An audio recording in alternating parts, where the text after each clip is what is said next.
Welcome to the Humble Hoof Podcast. My name is Alicia Harlov. This is a podcast for both horse owners and hoof care professionals, offering discussions into various philosophies on the health of the hoof and soundness of your horse. Please check us out on Facebook or at thehumblehoof.com. Sara Hunt, a hoof care provider in Southern California, is kind of a boot expert. So much so, in fact, that this is her third time on the podcast talking about hoof boots. If you haven't listened to the first two episodes, go back and listen to those as they give a lot of context, especially for horse owners. This episode actually will be focused on professionals and how professionals can incorporate boot fitting and sales into their business. So why don't we just jump right in, I guess? I mean, obviously this is, the third time that you've been on. So how about we start with why might professionals want to stock boots in their truck? And, what are some of the advantages you see to doing that? Yeah, I think the big thing that most people think about when thinking about boots is, A, for transitioning, coming out of shoes and going barefoot, and B, for using boots during those times when a lot of people would instead have shoes on. So, trail riding, things like that. And then, there's option C, which is, horses who are in rehab who really need a lot of support. So, horse founders where you have a navicular case or you've got, some big infection in the foot or a resection, something like that you need to protect, lots of different places and times where boots are really a game changer for having a barefoot horse. The biggest struggle that folks find with boots is getting the right boot for their horse, getting the right fit, taking measurements and ordering and getting a pair of boots in the mail and trying them on. And you're not sure if they fit. And if you actually use them, you can't send them back. And it just turns into this huge problem that a lot of folks, they either don't want to deal with or they can't afford. And then they go back to the shoes back on their horse. And so being able to bridge that gap is really something a skill that all of us barefoot professionals who routinely encourage the use of boots should be able to assist with. If we say, yeah, I'll go put boots on, but we're not willing to help further than that, it's the same as us just saying, hey, go change the diet. The diet needs work, and then not being able to make recommendations there. Our purpose is to support the health of the hoof and the horse. And if we aren't educated enough to actually do that, then we're not being nearly as helpful as we could be. And if you are someone who is, not wanting to or not financially able to, you're early in your business, you're still developing a clientele, stocking boots is definitely an investment and an expense. But what you can do is something more simple, which is either just get really familiar with different models so you can make suggestions.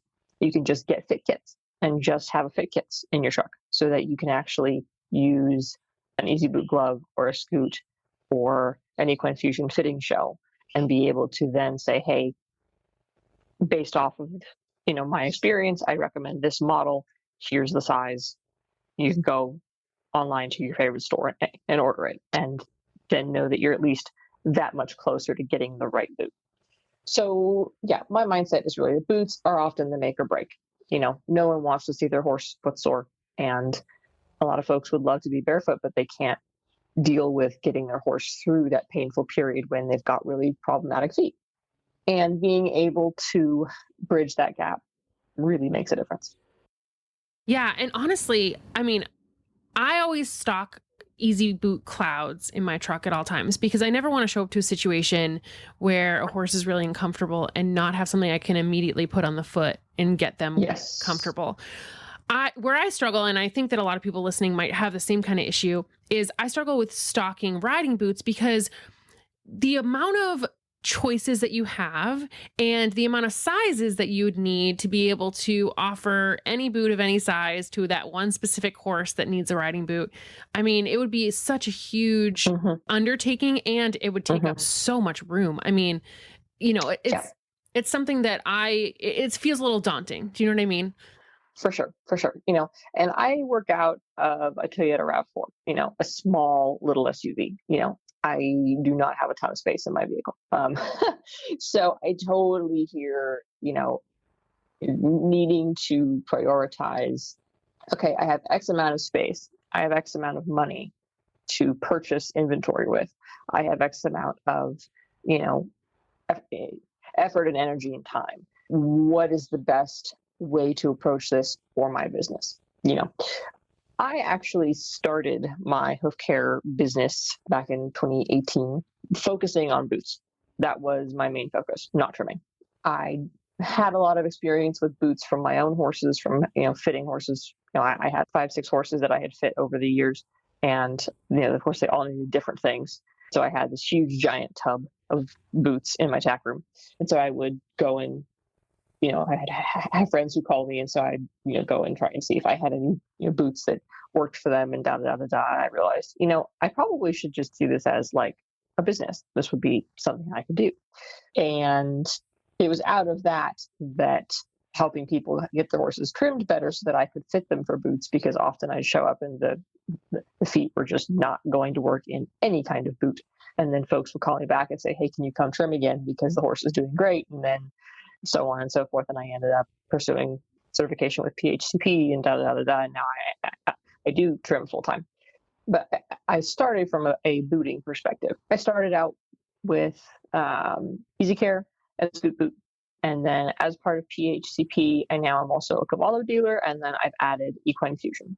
So those are the 4 brands that I focus on. I do have experience with others as well. And so if I have a client who I say, you know what, I think Renegades are going to be the best option for you for what you do, we'll measure and whatnot, make sure that they work, and then the client will go ahead and order the boots themselves, and then I'll provide support from there. So, you don't have to be a dealer for everybody, and you don't have to be the expert for all the different brands in order to be successful here. I do really, really agree with stocking a rehab boot like Clouds. I think having a few of those around is really, really a smart move, especially if you're in an area where horses are prone to laminitis and you actually get grass, which we don't here in San Diego. Mm-hmm. Grass pretty much doesn't exist.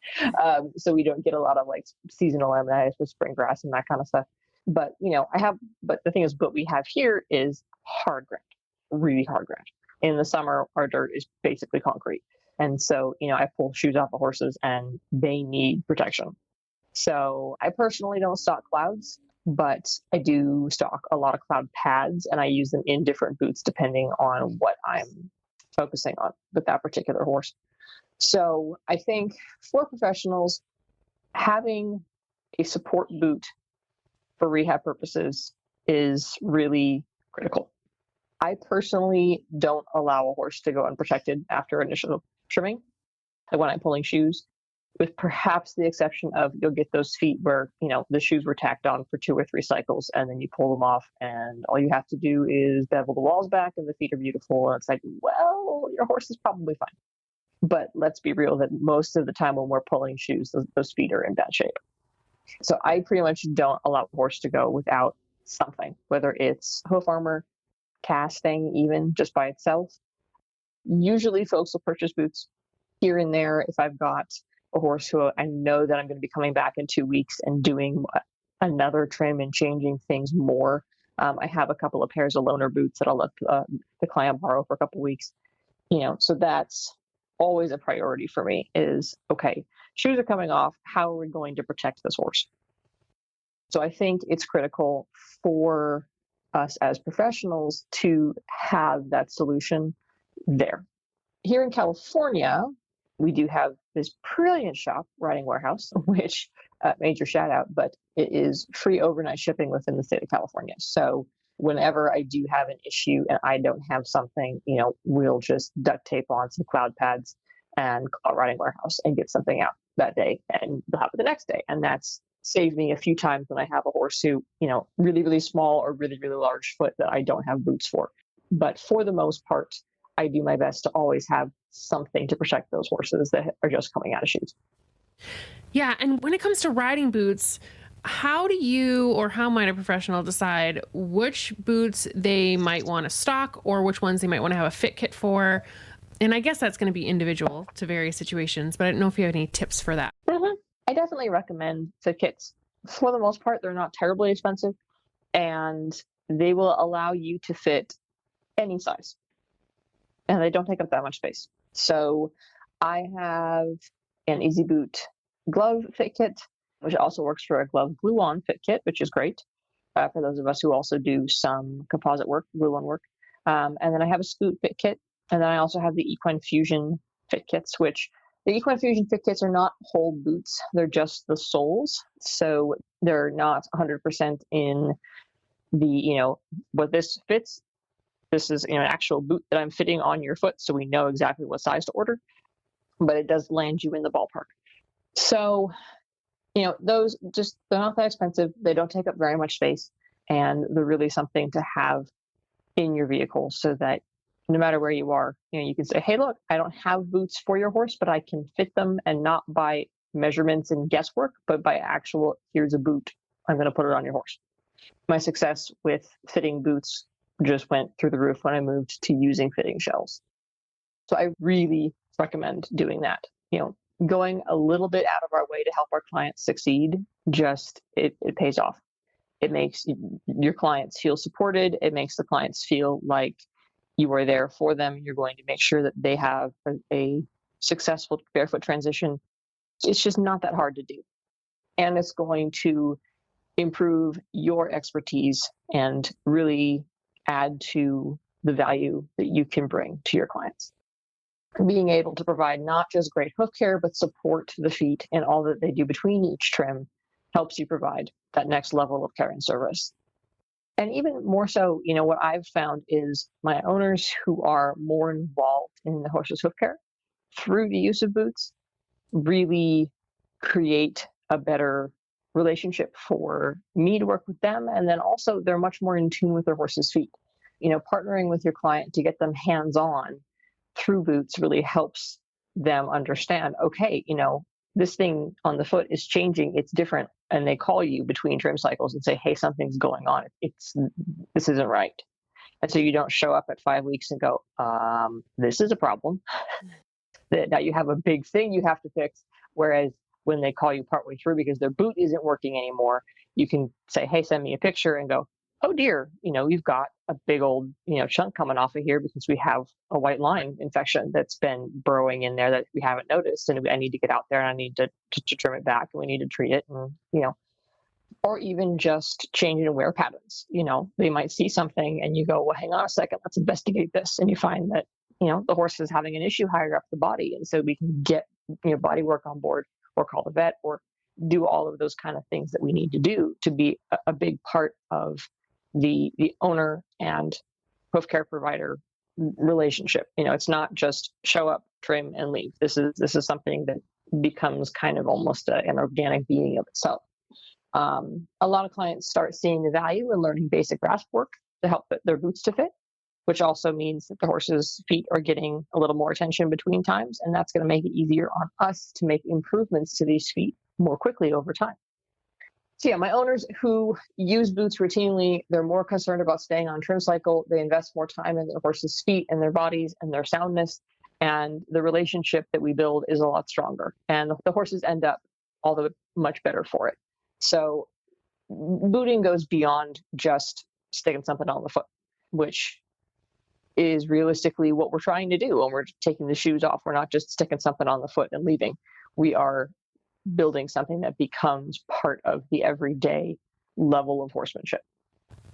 Right. Yeah. And something you had talked about in the last episode too, we talked a bit about break-in period. And I think that's something that I get a little nervous about when I'm fitting boots, because obviously you can take a fitting shell and put it on the foot and it can seem like it fits perfectly. And then I've actually experienced a few times where once the horse has used the boots a bit and they've broken in a tiny bit, they might have relaxed a bit in their fit, they suddenly aren't as ideal as they might have seemed.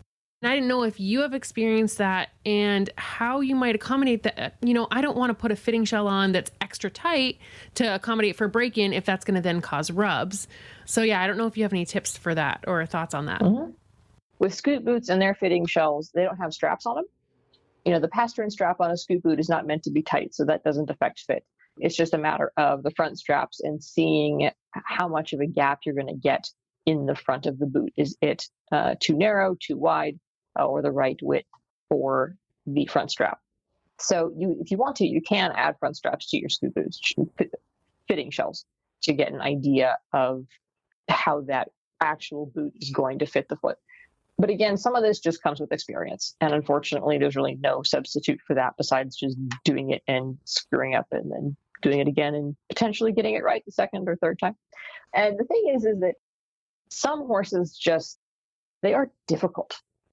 I've got a couple who you'd think that this boot would fit beautifully.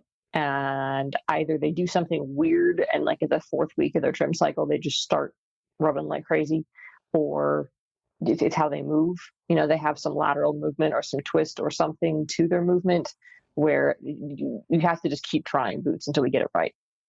Easy Care is great in this regard because they do have a 45-day satisfaction guarantee. And so you can actually use your boots and still be able to send them back. So that's wonderful. I haven't had to utilize that much, but it does help my clients feel better knowing that, okay, hey, look, if it doesn't work, it's going to be okay. The other thing that I do personally, because I do enough volume with boots and I can sell most of them used, or barely used without an issue, is I do offer a in-person fit guarantee. I don't guarantee boots that I fit remotely. And there are times when I'll tell somebody, look, I can't guarantee a fit on this horse. We just have too many issues going on here. We can keep trying things and I'll work with you as much as I can. But, here's what I recommend for this horse. And if that's not the boot that you want to go with, I can't guarantee that the other options are going to work for you.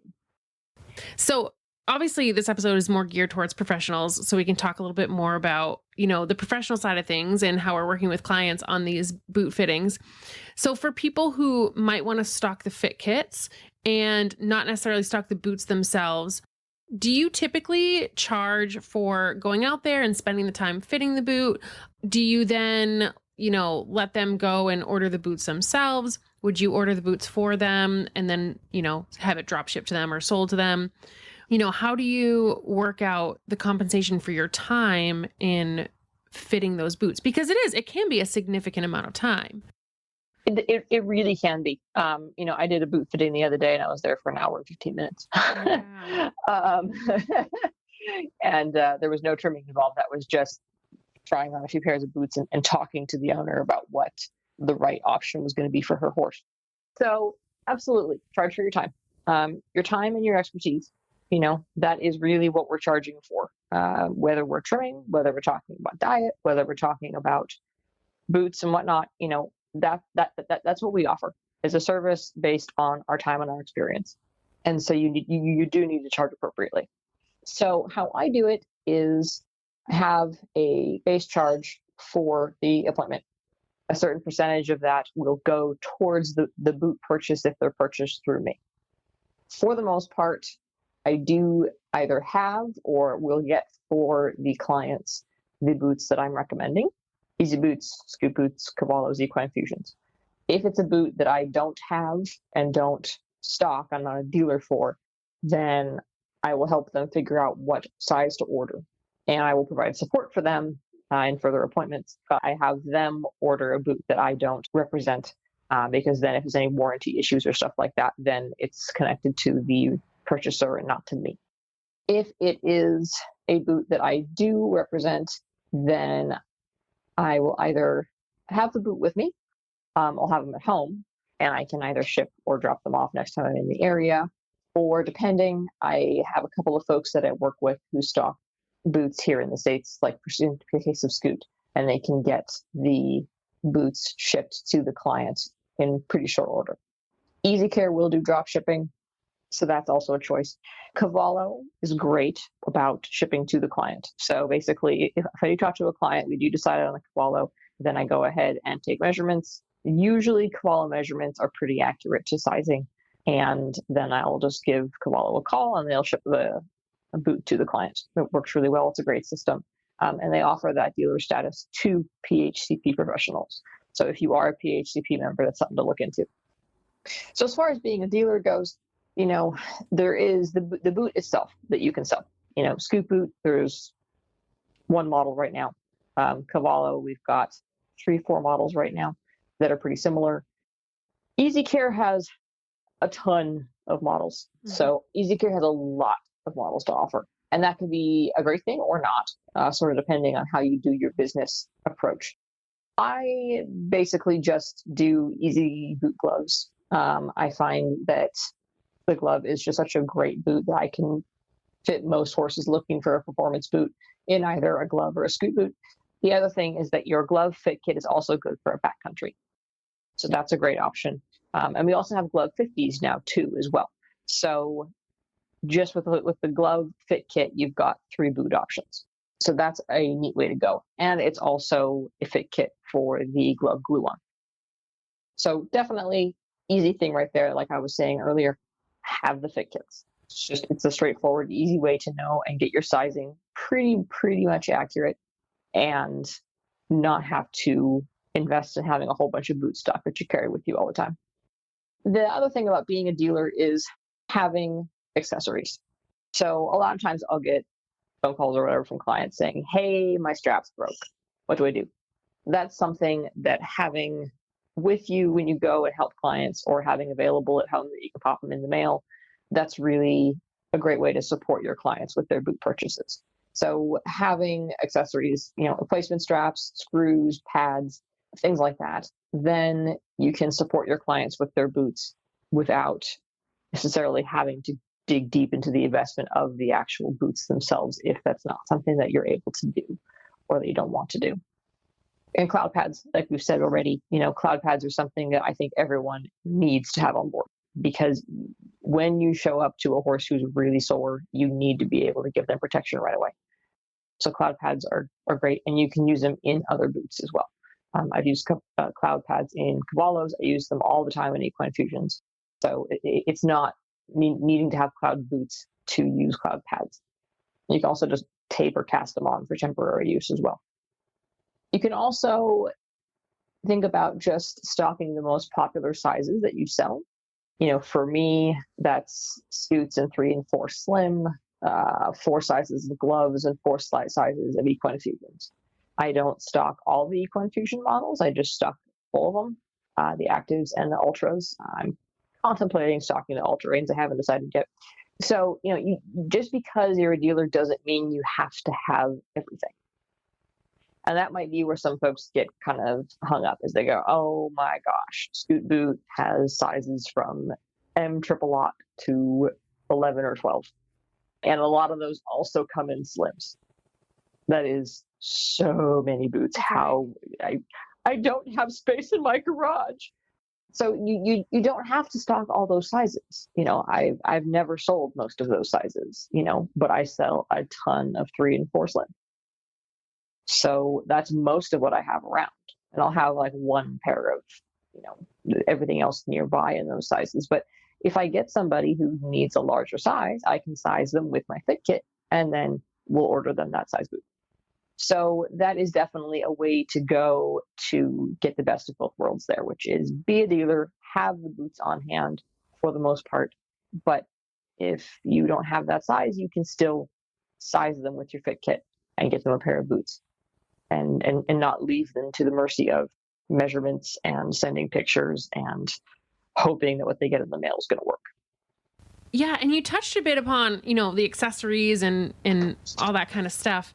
And obviously when I think of accessories, one of the first things I jump to are also like ways that we can modify boots in various models. And, how much are you modifying boots that you're selling? Because obviously modifying them then voids their warranty, or if there's, Mm-hmm. any chance at return, if you've modified them so that you're hoping that it fits that horse better, you can't then exchange it. So boot modifications that are supported by the manufacturer, so something like an Easy Boot Glove power strap or using accessories like the Scoot Boot mud strap, those don't void your warranty, obviously. Modifications like heat fitting or toe slotting, stuff like that, those do void your warranty. So, some folks are going to be comfortable with doing that and some folks aren't. I really do recommend that as a professional, you do some experimenting with, heat fitting and toe slotting, especially on gloves. That can really be a game changer, especially on hind feet. Toe slots are not difficult to do. You just go ahead and use a Dremel and put a slot in the toe of that boot, and it really can make a big difference. Pete Ramey has a great article on Glove Moms on his website, so I would definitely recommend that everybody go and take a look through there and see what he's done. He's done some neat stuff.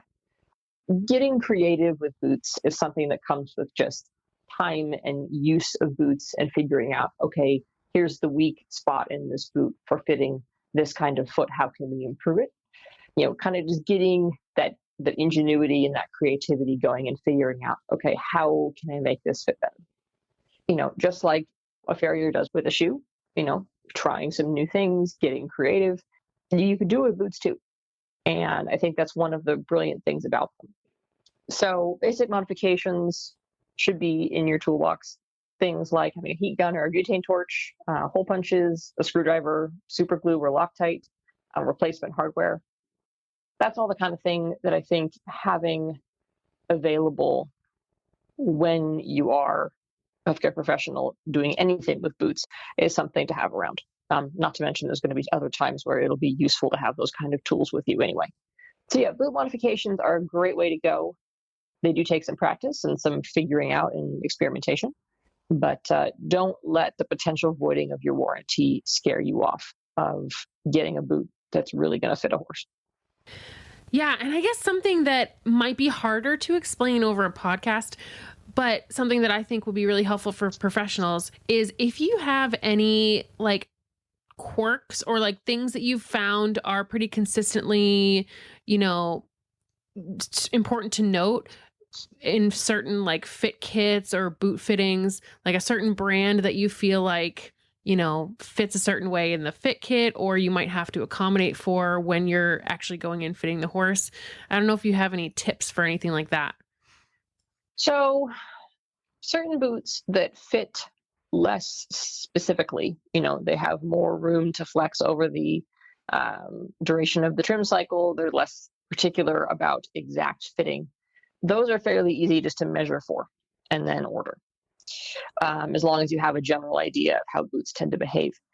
Then we have boots like the Easy Boot Glove, where they have to fit perfectly. There's only 4 millimeters of difference between sizes. And that 4 millimeters, a lot of horses will grow that much between trims. So if you have a horse who's on a longer trim cycle, the glove is not probably going to work for you. The Scoot boot is a nice example of a boot that is more of a performance type boot that will still work over a slightly longer trim cycle because of how the boot has an open toe and open sides. So, there's Quirks is a great way to put it. Each boot has their own little particular thing to keep in mind. I always size gloves with a fit kit. I generally size scoots with the fit kit as well, just because I have it handy. And sometimes it will surprise you. The boot might look like it's going to work, and then you put it on and you realize, ooh, nope, that's too tight in the heel bulb, and you need to go up a size. I very, very rarely fit Easy Boot Glove wides. They're almost square, not round, so they really don't fit wide feet all that well, even because usually excessively wide feet are either very, very round or they're kind of flaring through the quarters. And then you end up with this big gap at the toe pillars, and the boot's not going to work. Scoop boots are actually great for horses with quarter flares because they have side slots through the quarters. So those flares can actually sort of poke out the edges of the boot. I almost always fit Scoot slims. I mean, always is an exaggeration, but I very, very commonly fit Scoot slims over regulars. The regulars are very round, and most horses have some degree of contraction, especially here in the desert. So the slims do fit real nicely. You'll start to see as you fit horses and whatnot, what kind of sizes that you fit most frequently. I fit a huge number of 13 slim equine fusions. Huge number. It's I order way more 13 slims than anything else. Same with scoop boots. I can usually not keep 3 slim scoop boots in stock. To some extent, I think that is also regional based on the types of horses people have. We have a lot of Arabs and quarter horses here. But yeah, so as far as quirks go, you start to get a feel for what shapes of feet and what kinds of movement and what kinds of sports are going to be the most compatible with certain boots. And every so often I do walk up to a horse and I just go, look, I don't know that I can fit this horse for a boot well. You know, to get a good boot fit, the trim has to change. So horses who go too long in terms of trim cycle, that's usually the biggest issue with boot fitting and where we have boot failure come in, is because the feet just change too much between the first few weeks of the trim and the last few weeks of the cycle. This is also where it really behooves us as hoofcare professionals to sell boots ourselves, or at least fit boots, because, you know, we can really emphasize the point of, hey, you know, we need a good, consistent foot for you to have good boot fit. And if your boots are consistently not fitting through the entire cycle, then, you know, we need to shorten up your trim cycle. Like, we can't just go along with an 8-week cycle. That just doesn't work. And we know that we should keep keeping these horses on 5 weeks, you know. So having an owner see that as a compliance issue can be helpful. And actually, one question that I do have. So I have a scoop boot fit kit. It's, you know, one of the more popular boots that I fit for. And something that I notice sometimes is, like, if they have a robust heel bulb and they have like a healthy back half of the foot, I feel like the back straps tend to be more tight, even if the rest of the boot fits perfectly. Like, I don't want to go a size up because then I feel like the rest of the boot will, you know, have too much gapping. Do you just like jump to, okay, we're going to get this size and let it break in, or get this size and try to kind of like subtly heat fit those heel straps? I don't know the right word to call them. Or do you, you know, go with a different boot, or do you go a size up and use a shim? Like, what do you do with the scoots? So the scoots, I find the heel bulb straps don't break in that much. Okay. Usually what I find as far as break-in goes on a scoot is going to be the front straps stretch out a little bit, and that's mostly it. So what I probably would look at doing is going up a size, but to a slim. Now, I know that seems weird because you're looking at a beautiful, very round foot with a big old hunk of heel bulbs, and you go, why am I putting this foot in a slim? Keep in mind that scoots actually often do really, really well on these kinds of feet because the quarters will sort of poke out those lower side slots a little bit and really hold the boot on securely. So I very often will bump those guys up into the next size, but a slim model. And the other thing too that just came out with Scoot is extra long front straps. This is something that I have asked for a bunch of times. I know other folks have as well.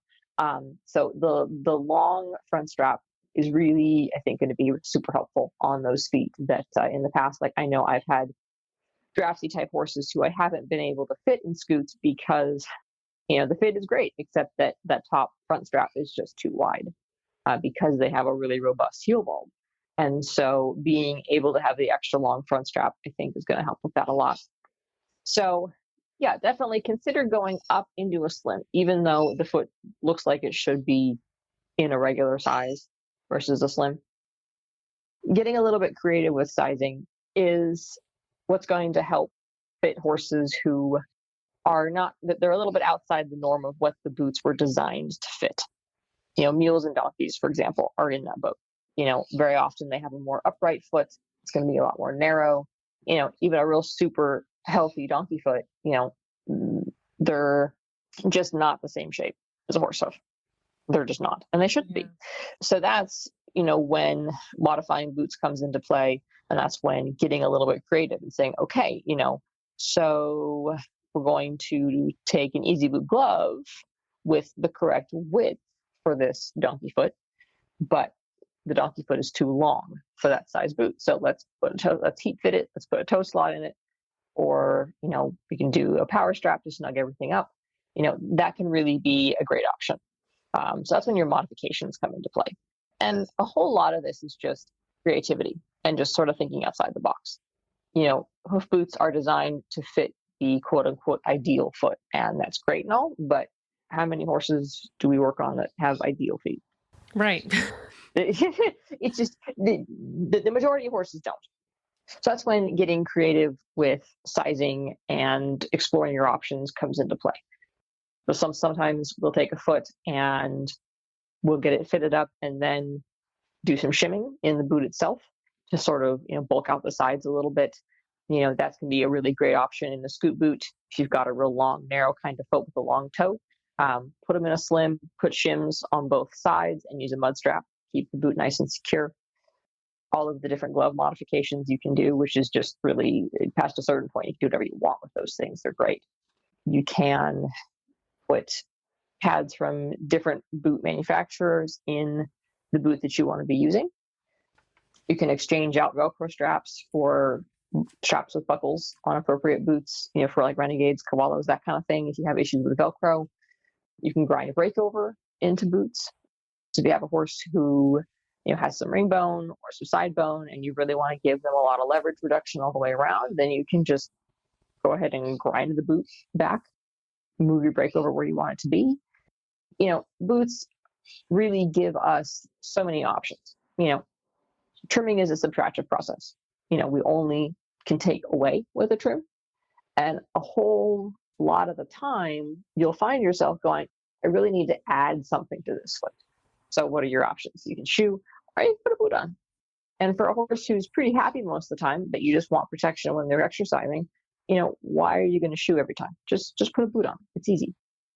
So once you've figured out which boot is the best one for the horse and you've got a boot that fits really well and performs really well, then you're going to have a happier horse and happier. For the professional, like for us, the kind of professionals that will like focus more on the barefoot side of things, like if we see a horse that is comfortable 90% of the time and we just want them to have some protection for like rockier trails and things like that, that's where I see booting being a game changer where, like you said, we don't need to like apply 24/7 protection or, worry about the horse bombing around in a wet turnout. Well, in my area, a wet turnout and like losing a shoe, but they can have protection for when the owner wants to do more with them if their feet are just not, not strong enough at that point to maybe get them where they want to be.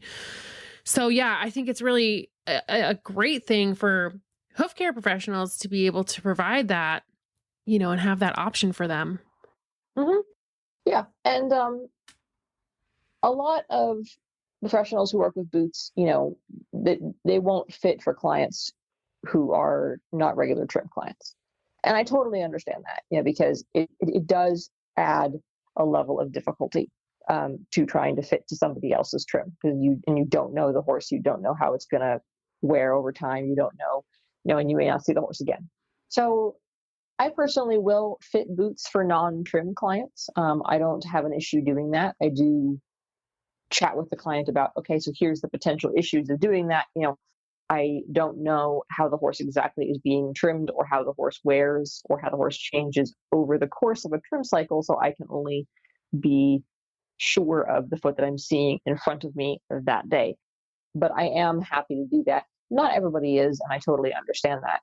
It is at a level of added difficulty. And for someone who doesn't have boots as a main part of their practice, is obviously, once you've got your clients all in boots, you've kind of lost that level of interest and income stream from folks who've already purchased boots for their horses. So whether you want to fit boots for outside clients is up to you. I don't have an issue doing it.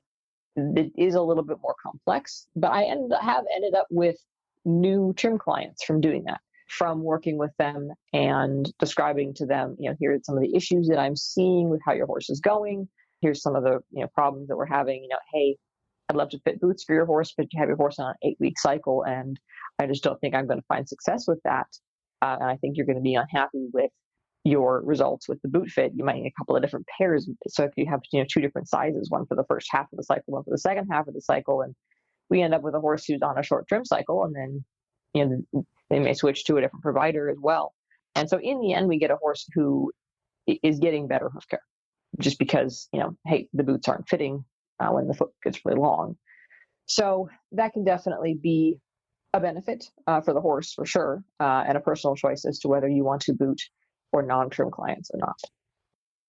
Awesome. I mean, that's the main questions I have. I don't know if there's any other tips or tricks that you had that you wanted to share.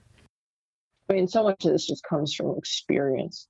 The other aspect that comes into this that a lot of folks aren't comfortable with is the whole perspective that you're making a sale. It's you're doing the whole salesy thing, and whether you're trying to talk people into buying boots or what have you.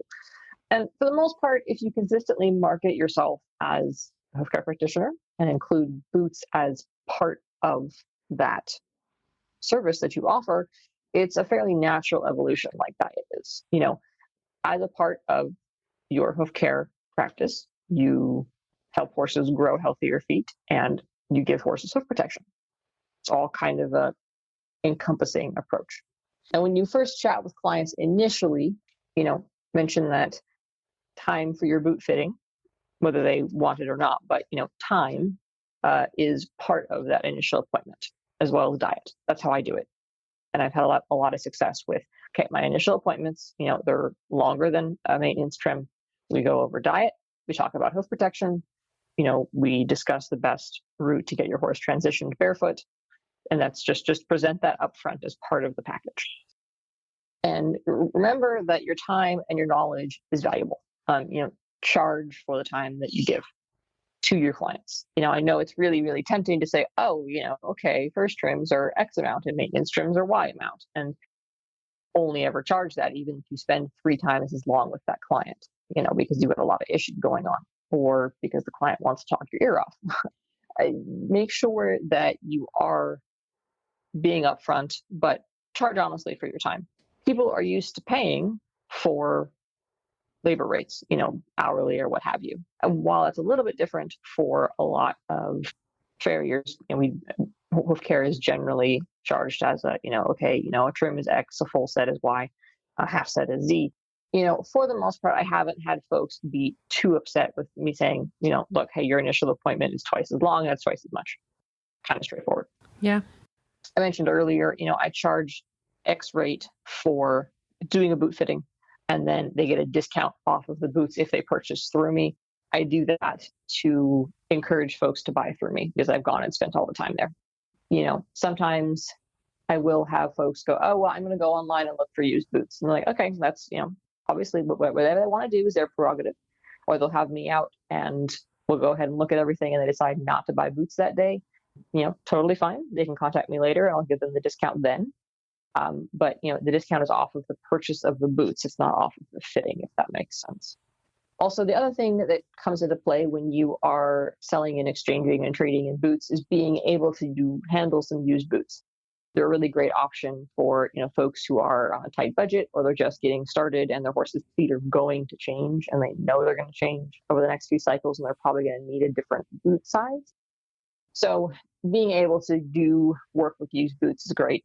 The thing with used boots, folks will try and find them online and whatnot. And as boots have broken in, they do not fit the same. And so doing a used boot, you really do need to fit the actual individual used boot on the foot to make sure it works. Certain boots are more prone to issues when they're used than others. So, that's just the one pitfall of used boots that I do mention to my clients. If they say, well, I want to go online and look, I'll let them know, hey, your sizing might not be the same because the boot's already been stretched out and broken in. So if you do take on old boots for trade or exchange credit, have offset the cost of new ones, just make sure that obviously you keep some sort of profit in mind.